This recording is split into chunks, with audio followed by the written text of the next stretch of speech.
Hello, welcome to Bonnie teaching herself how to improvise in the Western classical way, video number 3. Today I've been teaching myself how to embellish a melody.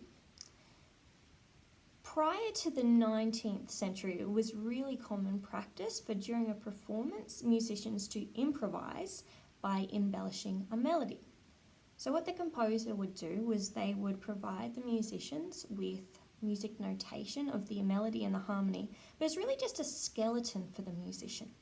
They would then use a number of embellishment techniques to enrich in that melody and to really capture the life of it, and it would make performances different one to another.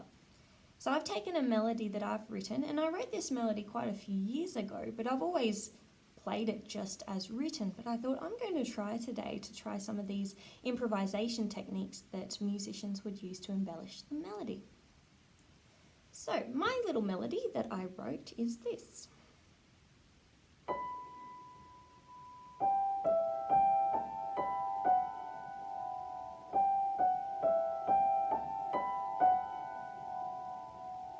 And it repeats that, then alters it a little bit. So one of the embellishment techniques that they used to use was a turn. There are a number of them, but I'm just going to focus on the turn today. So what the turn meant was performers would take the main melody note. So for instance, at the beginning of my melody, this is the starting note. Oh, I didn't play that very loud. That one there. So what a turn would do is you'd start with that note. It's kind of like a figure 8. You'd go to the above note, back to the original note, to the below note, and then back to the original note. So it would sound like, oh, isn't that pretty? So I'm just going to focus on trying to use the turn to embellish the melody. So here it goes.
So that's one way they used to do it, and you'll find that I've maybe used it a bit too much then, but I'm trying to teach myself, so I know the more aware I get of it, the less and more appropriately I'll be able to use it. So I hope you enjoyed that. Please stay tuned for the next video.